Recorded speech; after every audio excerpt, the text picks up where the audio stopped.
সামনেই তো আসছে জন্মাষ্টমী। জন্মাষ্টমীর কথা মাথায় রেখে আজকে বানালাম ছানার জিভে গজা। রেসিপিটি প্রথম থেকে শেষ পর্যন্ত দেখার অনুরোধ রইল। বানানো যতটা সহজ, খেতে কিন্তু ভীষণই সুস্বাদু। নমস্কার বন্ধুরা, হ্যাপি উইথ গোপা কিচেন কুকিংয়ের আরও একটি নতুন পর্বে জানাই তোমাদের সকলকে স্বাগতম। সামনেই আসছে জন্মাষ্টমী। জন্মাষ্টমীর কথা মাথায় রেখে বানাচ্ছি আজকে ছানার গজা। তার জন্য নিয়ে নিয়েছি এখানে 200 গ্রাম ছানা আর 100 গ্রাম আটা। আমি ছানার গজাটা আটা দিয়ে বানাবো, তোমরা চাইলে ময়দার ব্যবহার করতে পারো। দিয়ে দেবো এর মধ্যে এলাচ গুঁড়ো। এবারে মিক্সারের ঢাকনাটা বন্ধ করে একটু ঘুরিয়ে নেব। মিক্সিটা ঘুরিয়ে নিয়ে এবার একটা থালার মধ্যে ঢেলে নিলাম। ঢেলে এবার হাত দিয়ে ভালো করে ঠেসে ঠেসে মেখে নিতে হবে। ভালো করে মেখে নেওয়ার পরে এবার ওপর থেকে সামান্য ঘি দিয়ে দিলাম। ঘি দিয়ে একটা মসৃণ ডো বানিয়ে নিলাম। ডোয়ের থেকে ছোট ছোট করে লেচি কেটে নিচ্ছি। ছোট ছোট করে লেচি কেটে নিয়ে আর এদিকে একটা কড়াইয়ের মধ্যে চিনির শিরা বানিয়ে নেবো। তার জন্য নিয়ে নিয়েছি 1 বাটি চিনি, আর ওই বাটিরই মাপ করে দিয়ে দিলাম 1 বাটি জল। এবারে একটু খুন্তি দিয়ে নেড়ে চেড়ে নেবো। নেড়ে চেড়ে নিয়ে এবারে ওর মধ্যে দিয়ে দেবো এলাচ, থেতো করা এলাচটা দিয়েও একটু নেড়ে চেড়ে নিলাম। আর এদিকে ডোগুলোও বানিয়ে নিয়েছি। এবারে ডোগুলোকে একটু হাতের সাহায্যে গোল গোল করে নিচ্ছি। ভীষণই কিন্তু টেস্টি লাগে এই ছানার গজা। যদি চ্যানেলে নতুন বন্ধু হয়ে থাকো তবে চ্যানেলটি সাবস্ক্রাইব করে নেওয়ার অনুরোধ রইল। পাশে থাকা বেল আইকনটা প্রেস করে দেবে, যাতে আমার রান্নার নিত্য নতুন নোটিফিকেশানগুলো সবার আগে তোমাদের মোবাইলে পৌঁছে যায়। এবার চিনি শিরার মধ্যে দিয়ে দিলাম অর্ধেক লেবু, পাতিলেবুর রস দিয়ে দিলাম। আর এদিকে একটা কড়াইয়ের মধ্যে দিয়ে দিচ্ছি সাদা তেল আর 1 চামচ ঘি। আমি ঘিয়ের পরিমাণটা কমই দিলাম, তোমরা চাইলে পুরোটা ঘি দিয়ে বানিয়ে নিতে পারো। এবারে হাতের মধ্যে একটু ঘিও মাখিয়ে নিলাম।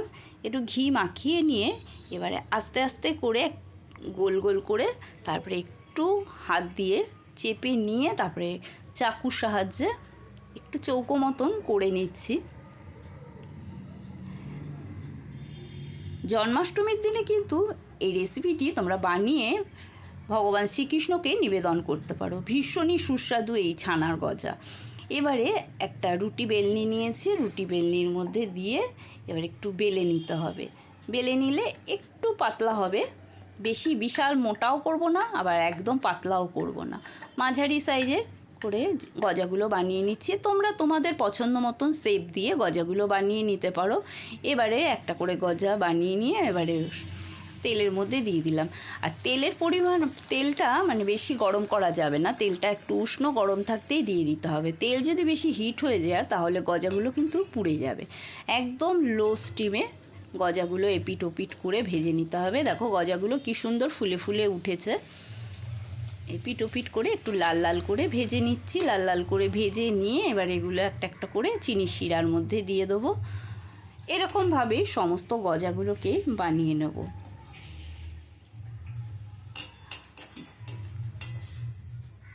ব্যাস, গজাগুলো তুলে নিলাম। তুলে নিয়ে এবার ভালো করে চিনির শিরায় ডুবিয়ে দেবো।